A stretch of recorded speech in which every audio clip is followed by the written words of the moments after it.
So what can you do for your depression?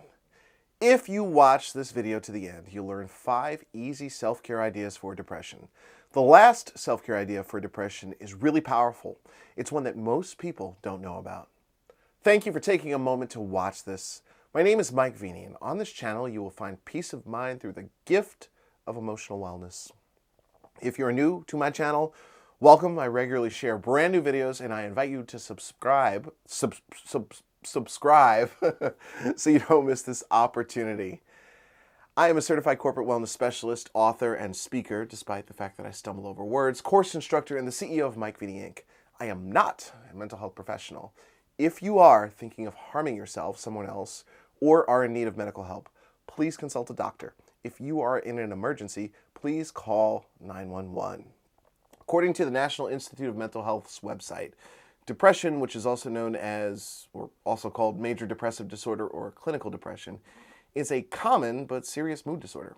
It causes severe symptoms that affect how you feel, think, and handle daily activities such as sleeping, eating, or working. It just makes life difficult. And I've put a link in the description if you're looking for more information on depression. Personally, I know depression well. At its worst, it's completely debilitating, and at its best, like right now, it's manageable, so I can function. I woke up this morning and I had to check in with myself to see if I could film this video, and I was able to.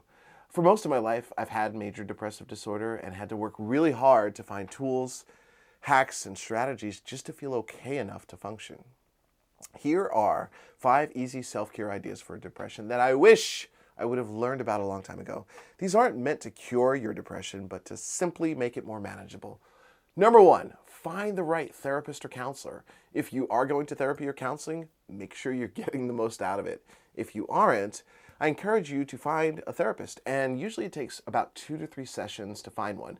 It's important to do your research, get recommendations, but usually in about 2 to 3 sessions, you'll have a gut feeling of whether or not the person is the right fit.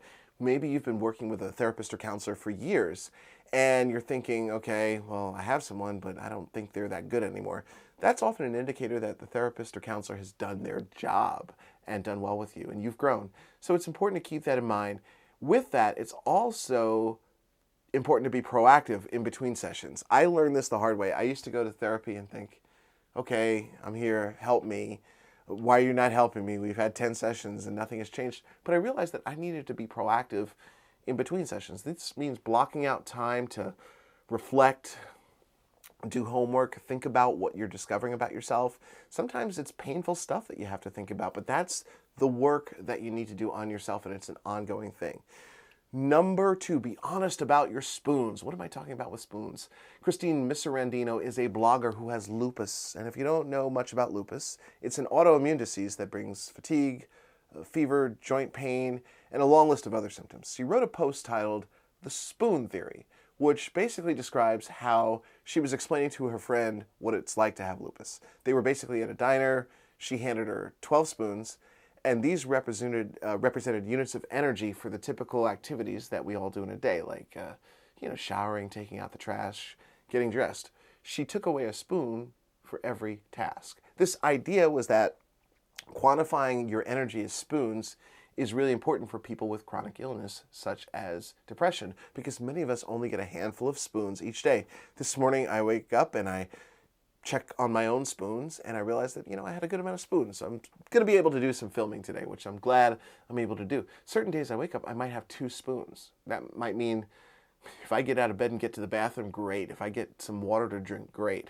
But that's it. That's all I got for the day. Number 3, get vitamin D and fresh air. Many people experience depression in the winter, and this is actually a disorder known as SAD, seasonal affective disorder. And it occurs in the winter and fall because of the lack of natural light. So be intentional about getting sun or take a vitamin D supplement. Also, breathing in fresh air can raise levels of oxygen in your brain, which in turn boosts the levels of serotonin, and this alters your mood, makes it a little bit better. Doesn't take away your depression, makes it more manageable. Please comment below and let me know a PG-13 self-care idea that you have used effectively for depression.